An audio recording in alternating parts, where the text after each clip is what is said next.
As crianças já foram? Só faltou uma aqui. A irmã gosta de andar, né? Ela vai ficar intercedendo aí. Ah, tá. Thalita vai estar lá com as crianças, experimentando umas roupas dos juniores, se preparando para o acampamento que é sexta-feira que vem. Quem está ansioso, cheio de expectativa? Eu estou. O pastor falou que ia me dar um sossega-leão, porque eu estou muito acelerada. Mas a grande verdade é que eu disse para ele que com o jejum, a Esther ministrou num domingo sobre a gente começar a fazer o jejum e parece que as coisas começam a acumular problemas e todas as coisas. E na nossa casa foi uma avalanche de problemas. E eu falei para ele, para que eu não pudesse ser contaminada com os problemas, eu foquei na cruz e foquei no acampamento.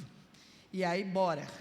E aí ele falou que eu estou muito acelerada, mas na verdade eu estou tirando os meus olhos de todos os problemas que se levantaram, para poder focar na cruz e continuar a prosseguir.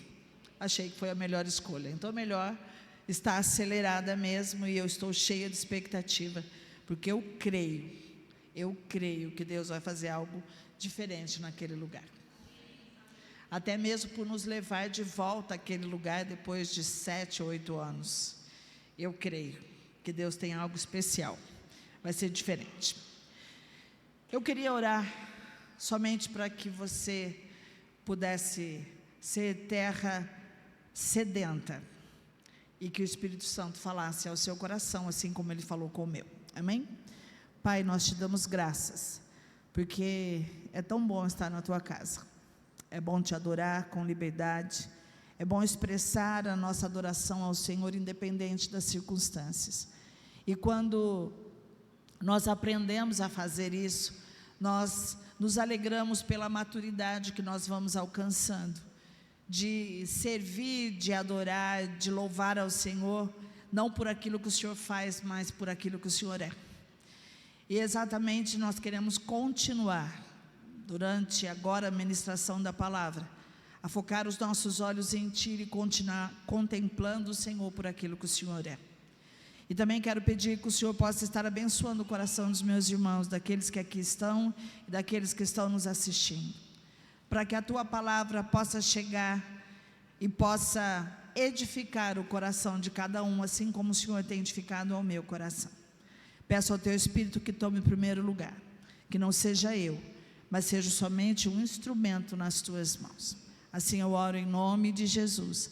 Amém. Eu fiz uma pergunta para vocês. Vocês estão bem? Amém, vocês disseram. Quando alguém chega para vocês e fala, você está bem? Normalmente o que você responde? Tudo bem. Ou você é sincera, você está bem? Estou bem nada, porque você não sabe o que aconteceu comigo, e começa e sai falando tudo aquilo que você está passando ou sentindo. Talvez você vai dizer para mim, bom, pastora, eu respondo se eu estou bem ou não, dependendo quem me pergunta. Se é uma pessoa desconhecida, eu falo, está tudo bem. Mas se é uma pessoa da minha confiança, que eu tenho liberdade, aí eu falo que não está bem não, sinceramente, não está bem, não estou me sentindo bem, estou aborrecido, estou preocupado, estou nervoso, enfim, aí eu abro o coração mesmo. E é interessante que, antes que o pastor começasse, ele falou que queria em março, ele vai falar no domingo, nós vamos ter uma série de mensagens a respeito, como é o mês da mulher, né? Nós vamos ter uma série de mensagens sobre mulheres da Bíblia. Mas antes dele falar, Deus já tem falado comigo através de algumas mulheres da Bíblia. Não sei se porque eu tenho sido convidada para ministrar para mulheres fora aqui da igreja, então por conta disso, automaticamente nós vamos, sempre são temas voltados a mulheres. Eu já estava lendo, então ele falou que eu tinha ministrado sobre Abigail, mas antes de ministrar sobre Abigail, eu estava lendo e meditando sobre a vida da Sunamita. Quem aqui conhece a história de Sunamita? Vocês conhecem ou não conhecem? Fala amém ou não amém. Não, não sei quem é a sunamita. Não tem problema, é melhor dizer não sei do que falar que sei e não sei. Mas fica tranquilo que em dia de pregação a gente não pergunta nada para você. Se fosse em EBD, com certeza eu perguntaria para alguém que dissesse que sei, conta para mim o que você sabe. Mas eu quero que você abra sua Bíblia em 2 Reis, capítulo 4.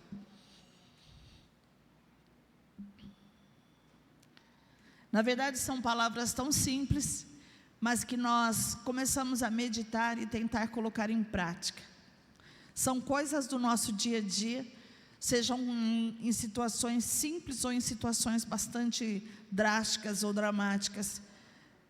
Tem coisas que nós precisamos aprender, e nós vamos aprender algumas coisas hoje com o sunamita. Na verdade, o texto, ele vai do versículo 8 até o versículo 37, mas eu não vou ler todos esse texto, porque se eu ler, com certeza vocês vão ficar cansados. Então eu vou contar um pouco da história, e depois nós lemos uma parte, que eu acredito que é a parte onde eu quero focar. Quando nós falamos sobre esse texto, essa história sobre a ressurreição do filho da sunamita, lembraram quem é a sunamita? Aquela que o filho ressuscitou? Ok. Primeira coisa que nós temos que saber é que sunamita não era o nome dela. Muitas pessoas, inclusive eu conheço pessoas que chamam sunamita, mas sunamita não é o nome delas. Ela era chamada de sunamita porque ela era da cidade de Sunem. E certa vez, o profeta Eliseu estava passando pela cidade de Sunem, e ele encontrou sunamita. E sunamita era uma mulher rica, era uma mulher piedosa, e ela convidou o profeta Eliseu para poder ir fazer uma refeição na sua casa. E ele pegou e foi. Passando disso, todas as vezes que ele passava na cidade de Sunem, ele parava lá na casa da sunamita, que era uma mulher casada, e fazia a refeição com eles. Aí, ela, por conta disso, reconhecendo que Eliseu era um homem de Deus, ela chegou para o marido e falou: meu amor, eles tinham posse. O que você acha de nós fazermos um quartinho aí em cima de casa? Deixar lá uma cama, uma cadeira, uma escrivaninha, um lugar meio um pouco aconchegante, para o profeta, todas as vezes que ele passar aqui em Sunem, ele ter um lugar para ele descansar, para fazer as refeições. O que você acha? E o marido concordou, e assim foi feito. Um quarto na casa dela, para todas as vezes que o profeta passasse por lá. Aí, certa vez, o profeta Eliseu, dentro do seu quarto, talvez deitado, descansando, pensando, não sei. E o profeta Eliseu, normalmente os profetas sempre andavam com o servo. Eliseu andou com quem? Com Elias. Eliseu foi servo de Elias. E agora, quem é servo de Eliseu? Geazi. E todas as vezes que ele viajava, ele estava com um servo dele chamado Geazi. E lá no quarto, conversando, ele pegou e falou para Geazi: Geazi, o que nós poderíamos fazer para essa mulher? Chama ela lá. A gente poderia fazer alguma coisa para expressar a nossa gratidão a ela. E aí mandaram chamar a sunamita e falaram para ela: o que nós podemos fazer para você, em gratidão a tudo que você faz por nós? E ela falou: meu Senhor, eu não preciso de nada, eu estou bem no meio da minha gente, fica tranquilo. Saiu do quarto, e Eliseu não ficou contente com isso, continuou a conversar com Geazi. Não é possível que não tenha alguma coisa que a gente possa fazer por essa mulher. E aí Geazi falou: Senhor, eu sei que eles não têm filhos, e também sei que o marido dela já é idoso. E aí Eliseu, como um profeta de Deus, reconhecendo na autoridade do Deus que gera vida, mandou chamar de novo a sunamita. E quando ela chegou lá, ele falou exatamente assim. E toda vez que eu leio essa história, eu lembro de André e Diana, quando Deus falou exatamente isso com eles, em espanhol. E antes deles saberem o que estava falando, eu já estava pulando, porque eu já sabia, tinha entendido o que tinha falado, antes do menino traduzir para eles. O profeta chegou para a sunamita e disse assim: no prazo de 1 ano, nessa mesma época, você estará com um filho nos braços. Aquela mulher, com certeza, já devia ter tido muitas expectativas de ter filho. Com certeza, ela já deve ter ficado frustrado de tanta esperança. E quando o profeta disse isso a ela, ela falou assim: não, Senhor, por favor, não fala nada para me iludir. Eu não estou pedindo nada, por favor, não fale isso. Mas ele, com autoridade, disse que isso ia acontecer. E exatamente aconteceu. Depois de 1 ano, aquela criança nasceu. Passou um tempo, e o menino cresceu, e aí ele estava lá com o pai, no meio dos ceifeiros. De repente, aquele garoto começou a sentir uma dor de cabeça, e começou a falar: ai, minha cabeça, uma dor super forte. Se a gente, eu não quero entrar nesse mérito, mas o pai, se fosse o meu marido, sairia correndo com aquela criança, e iria resolver. Eu tenho certeza que ele não iria falar como aquele homem disse para o servo: vai lá e leva para a mãe dele. O pastor com certeza não levaria para mim, porque saberia que eu ia ficar apavorada. Com certeza ele teria essa iniciativa, mas por alguma razão ele falou: pega esse menino e leva lá para a mãe dele. E levou, o servo levou. Chegando lá, aquela mulher tentou fazer alguma coisa, ficou com aquele filho até meio-dia nos braços, e o menino morreu. Quando aquilo aconteceu, eu fiquei pensando: o que você faria? Você, mãe, um filho que você não pediu, já tinha até desistido de ter. De repente o profeta vem e profetiza. O filho nasce, você está toda feliz. Aí aquela criança do nada morre. O que você faria? Quando eu fiquei pensando sobre isso, eu falei: bom, eu com certeza, primeiro, porque eu já estaria debulhando de tanto chorar, eu já teria falado, feito, corrido, já teria ido chamar o marido: como me deixa essa criança sozinha na minha mão, você não vai fazer nada. Eu já teria feito uma arruaça. Mas sabe o que aquela mulher fez? Ela catou a criança, subiu no quarto do profeta, que naquele período não estava lá, colocou o menino na cama, desceu, falou com o marido: eu preciso de um servo e de uma jumenta, eu vou e volto logo. Que mulher é essa? Que mulher é essa? O filho morto, ela teve o equilíbrio, a calma de levar aquela criança, colocar em cima da cama do profeta, não contar para o marido, porque a Bíblia não diz que ela contou, até porque ele disse: mas por que você vai? Não é lua nova, nem sábado. Quer dizer, ele nem se tocou que a criança tinha morrido, porque ele não contestou, não falou nada sobre isso. E ela só disse: eu vou e volto logo. Quando pegou a jumenta e o servo, só deu uma ordem ao servo: vá rápido, e nós não vamos parar só quando eu mandar. E o servo foi. E eles chegaram até o Monte Carmelo, aonde estava o profeta Eliseu. E à distância, o profeta Eliseu viu que era sunamita.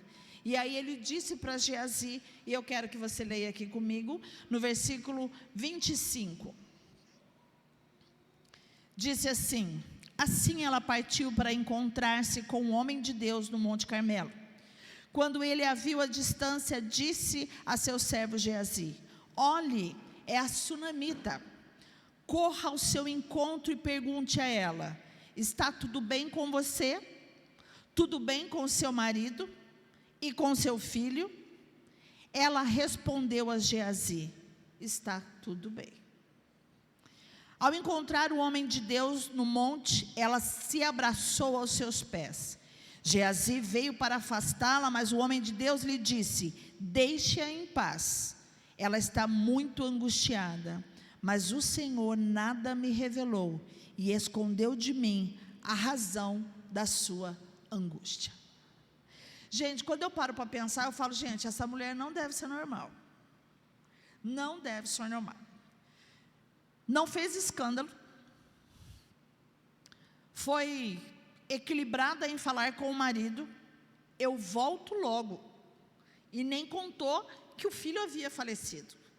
Foi no caminho e provavelmente não falou nada com o servo. Ficou, corre. Geazi encontra com ela e pergunta: está tudo bem? E ela diz: está tudo bem. Se nós pararmos para poder olharmos a nossa atitude, você faria isso? Eu tenho certeza que não. Primeiro, porque eu já teria feito o escândalo, a vizinhança toda já saberia. Segundo, e olha que eu não gosto de escândalo, mas teria feito.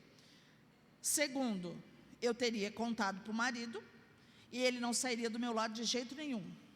Terceiro, eu ia chorando e falando para o servo até chegar lá em Geazi. E quando chegasse com o Geazi, eu ia falar: tudo bem? Como que está tudo bem? Eu já ia estar com o olho inchado, e com certeza ele ia falar: não bem não está. Mas ela não fez nada disso. Ela disse: está tudo bem. E somente quando ela se encontrou com o profeta Eliseu, é que ela se ajoelhou, abraçou os seus pés e deixou que todo o seu sentimento de angústia e de tristeza fosse para fora. Pastora, o que é que a senhora quer nos falar a respeito disso? Eu quero dizer para você que Sunamita, apesar de sua perda, ela apenas respondeu: está sim tudo bem. Aquela mãe aflita sabia que Geazi não carregava a resposta que ela precisava, nem seria capaz de encontrar uma solução para a sua angústia. Foi por isso que sabiamente ela escolheu a palavra: está tudo bem. Ela era uma mulher equilibrada, ela era uma mulher sensata, ela era uma mulher de não escândalo. Era uma mulher que não fazia alvoroço. Ela era uma mulher determinada. Assim que ela viu uma situação, ela pensou: não adianta eu correr, não adianta eu chorar, não adianta eu gritar, não adianta eu espernear, que isso não vai resolver nada. Mesmo que aos meus olhos esse problema seja impossível de resolver, mas eu tenho uma única expectativa: aquele que foi usado para profetizar, aquele que representava o Deus vivo, a ele eu vou me recorrer. Por conta disso, ela não falou nada para Geazi, ela não falou nada para o marido, ela não falou nada para o servo. Quando nós paramos para pensar na nossa vida, quando acontecem situações na nossa vida, às vezes nós achamos que gritar, às vezes nós achamos que espernear, às vezes nós achamos que fazer-se de coitado, todas as pessoas que estão ao nosso redor vão poder nos ajudar de alguma forma. Mas na verdade isso não é. Nem sempre ou quase nunca isso se resolve. E uma coisa que eu tenho aprendido de Deus é que Deus não tem dó dos seus filhos. Como assim? Porque sentimento de dó não é um sentimento para nós termos com ninguém. Deus não tem dó, Deus tem amor, Deus tem graça, Deus tem misericórdia, Deus tem compaixão, Deus tem empatia, mas dó não adianta. Então, quando nós temos um problema e começarmos a espernear, ou então chegarmos aqui e ficarmos com aquela cara, para que todo mundo pudesse ficar perguntando: não, fulano não está bem, olha a cara dele, está na cara que ele não está bem. O que é que você está sofrendo, querido? O que é que você está sofrendo, querida? Às vezes nós queremos chamar a atenção de pessoas que não vão resolver absolutamente nada na nossa vida. E é exatamente isso. Geazi não tinha resposta e nem solução para aquela angústia. Mas aí, quando ela encontra o profeta, a atitude é diferente. Cadê aquela mulher equilibrada? Cadê aquela mulher que até agora parecia que nada tinha acontecido e estava tudo bem? Ela se derramou aos pés do profeta. E isso era tão real, que quando Geazi tentou tirá-la, o profeta disse: não mexe, deixa em paz, porque ele sentia a angústia que estava no coração daquela mulher. Quando nós vemos a atitude dela diante do profeta, nós vemos que ela foi e ela se derramou aonde poderia ter algum socorro. Às vezes, quando temos problema, nós usamos plano B, nós usamos telefone, nós contamos para todo mundo, nós pensamos, nós criamos, enfim, mas nós não vamos diretamente naquele que é o único que pode resolver o nosso problema, que pode mudar a nossa história. E se não mudar, é o único que pode nos fortalecer, o único que pode nos dar paz, o único que pode nos dar consolo, o único que possa dar a razão daquilo que Ele permitiu acontecer. Você já percebeu que às vezes diante de uma notícia ruim, às vezes de alguma coisa que acontece na nossa vida, a última coisa que a gente faz é orar? A gente faz tudo, menos parar e falar com aquele que nós dependemos e que dizemos que Ele é o Senhor. Isso é tão contraditório, porque todas as vezes que nós tivermos qualquer impasse, a primeira pessoa que nós deveríamos recorrer era o nosso Deus. Quando nós não fazemos isso, nós perdemos tempo, criando estratégia, falando no meio do caminho e adiando a nossa audiência com o Senhor, o justo juiz, o médico dos médicos, Jeová Rafá, Jeová Jireh, o nosso Deus que tem todo o controle nas mãos. Sunamita já andava suficiente, já conhecia suficiente Eliseu para saber que ele era homem de Deus, e que o mesmo homem que profetizou em nome de Deus o milagre da vida dela, seria capaz também de trazer uma palavra de consolo para mudar a sua história. Como é que eu e você temos reagido diante das más notícias? Eu estou fazendo as ministrações do acampamento, e aí o pastor, nessa coisa de falar que está acelerado, falei para ele: amor, não precisa que eu vou pregar no domingo, na quinta-feira. Ele: amém, glória, aleluia, fique à vontade. Por quê?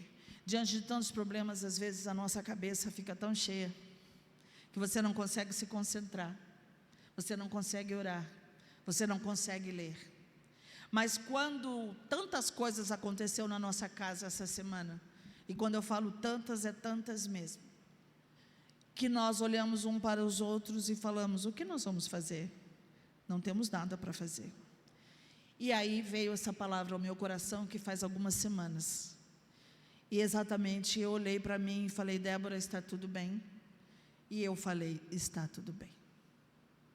Sabe por quê?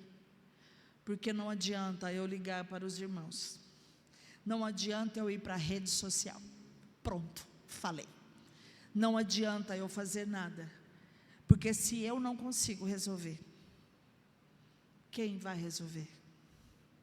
O meu Deus, o meu Pai, o socorro bem presente na hora da angústia. E aí me trouxe à memória essa palavra, e foi por isso que eu falei para ele: pode deixar que eu ministro. Está acontecendo um monte de coisas, está acontecendo um monte de coisas, mas se eu perguntar para você, Esther, e para você, meu amor, está tudo bem? Está tudo bem. Sabe por que está tudo bem? Não é porque você está mentindo que as coisas na sua casa estão tudo certinho, que as suas contas estão certinhas, que não tem problema, que não tem preocupação. Não. Você está falando, está tudo bem, porque o meu Deus, Ele vê, Ele ouve, Ele sabe, Ele conhece os meus limites. E é quando eu não consigo mais nem caminhar, Ele me segura no colo. Quando eu não consigo falar, Ele fala por mim. Quando eu não consigo nem chorar, o Espírito Santo intercede por mim com gemidos inexprimíveis. Mas o que vão pensar se eu não consigo resolver as circunstâncias? Fale com o meu Deus. Porque o que eu podia fazer, eu fiz. O que é? Fazer como a sunamita, se prostrar nos pés do profeta, que naquela ocasião representava a própria pessoa do Senhor. O que é que você tem feito diante das más notícias? Nem todas as pessoas estão aptas ou habilitadas a nos ouvir. Eu quero que você entenda muito isso. Muito de nós temos o costume de expor os nossos problemas. E você sabia que todas as vezes que você expõe, ou se expõe demais, você dá o direito aos outros de interferir na sua vida? E depois você reclama, todo mundo está se metendo na minha vida, todo mundo tem uma opinião. Lógico, você conta para todo mundo, você fala para todo mundo os seus problemas. Então você está dando legalidade para que as pessoas deem palpite na sua vida. E se são palpites, talvez muitos deles não vão ser agradáveis. Por isso que eu não costumo falar mesmo. A não ser quando nós procuramos, depois de Deus, pessoas que o representem. Pessoas que são mulheres ou homens de Deus, pessoas que vão ajudar, pessoas que têm palavra de sabedoria, pessoas que têm vida, para que possa te dar uma orientação, para que seja um instrumento de Deus na sua vida. Mas na verdade nós não fazemos isso. Nós expomos os nossos problemas para pessoas que só querem ter informações a nosso respeito. Só, mas nunca um conselho sábio para nos oferecer. Rede social, roda de conversa rasa, são como Geazi perguntou, e aí, está tudo bem? E se ela falasse que não estivesse, ele não poderia fazer nada. Essas pessoas que às vezes nós contamos, ou queremos nos vitimizar, elas indagam sobre o nosso estado, mas nunca tem resposta. Isso quando não leva adiante aquilo que nós contamos. A minha palavra para você nessa noite aqui, primeiro foi para mim, mas eu sei, porque eu escuto, né? Apesar de eu ter muitos problemas, apesar de nós também termos problemas, e graças a Deus por isso, porque nós somos iguais. Por isso, aquilo que nós falamos, nós podemos falar com propriedade, podemos ser referência. Por quê? Porque nós somos exatamente iguais a vocês. Chove na sua casa, chove na minha. Faz calor na sua casa, faz calor na minha. Passa por lutas, eu também passo. Tem enfermidade, nós também temos. Mas o que nós queremos, e o que eu quero lembrar você nessa noite, é que você não precisa mentir quando você não está bem. Mas eu quero orientar você. Todas as vezes que você ouvir algo que você não quer ouvir, que te pega de surpresa ou não, que seja simples ou seja dramático, como a perda de um filho, que a primeira pessoa que você vá correr e se derramar seja diante do Senhor. Para de se vitimizar, para de falar para todo mundo, porque ninguém vai poder te ajudar mais do que o Senhor. Mas se eu não falar, as pessoas não vão me ajudar. Que Deus é esse que você serve? Quantas vezes nós, que normalmente fazemos isso, sofremos em silêncio, mas na hora certa, Deus manda alguém bater na nossa porta e diz assim: o Senhor mandou eu chegar aqui para fazer isso, isso e isso. Domingo passado, foi domingo que você... Foi domingo? Retrasado. Domingo retrasado, a Esther estava aqui ministrando, e ela disse sobre a questão do medo, de quando nós começamos a fazer o jejum, e ao invés de parecer que as coisas melhoraram, as coisas começaram a acontecer e ficar ruim, e ela chorou e tudo mais, e era exatamente o que estava acontecendo no coração dela, algumas inseguranças e medo por alguns propósitos que ela tinha estabelecido. E vocês sabem que ela está se preparando para ir para o Dunamis Farm, e que é um valor alto. Estávamos fazendo a rifa para que pudesse ajudar nesse valor, e ela precisaria fazer a matrícula, mas ainda faltava uma boa quantia. E enquanto ela ministrava aqui e falava sobre, às vezes, o medo e tudo, mas que nós tínhamos que confiar no Senhor, e que o nosso jejum era para nos fortalecer, era para trazer mais profundidade, mais intimidade com Ele. Naquele momento, eu recebi para ela uma oferta no valor que faltava para concluir. Ela desceu e eu disse para ela: não precisa chorar, mas você acabou de completar o valor que você precisava. Sabe por quê? Quando nós temos os nossos problemas, de que adiantaria ela, eu, o pastor ou qualquer outra pessoa: irmãos, a minha filha precisa fazer um negócio e não consegui, mas vocês não servem nem para ajudar com 15 reais, hein? Eu poderia fazer isso? Até poderia. Vocês choram na minha orelha, eu podia chorar na de vocês. Mas nós ficamos quietos. Ninguém sabia quanto faltava. Mas Deus já tinha falado a essa pessoa o valor que faltava. Ela só quis confirmar se o valor era aquele. E eu disse sim, pois Deus já me disse e já está certo. Você entende? Poderia naquele momento que nós tínhamos que pagar esse valor, dizer: está tudo bem? Não, não está tudo bem, porque nós não vamos conseguir fazer o que temos que fazer. Mas foi o contrário. Nós entramos em jejum, nós entramos em consagração, nós entramos na batalha, nós temos louvado, nós temos buscado a face do Senhor, e sabemos que Ele é o nosso socorro bem presente na hora da angústia, e nós não estamos de brincadeira, e Ele também não está.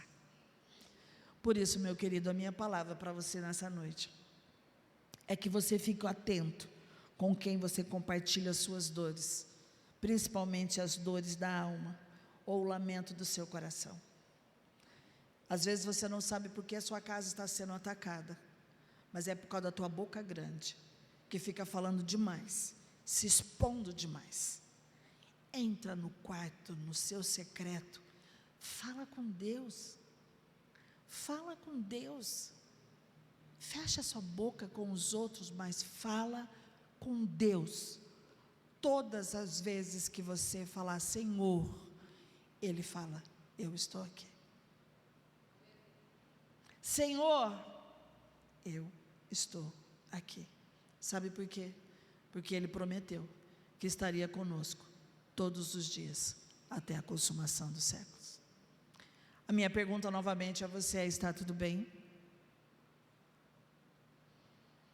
No Senhor, mesmo quando estamos fracos, nos tornamos fortes.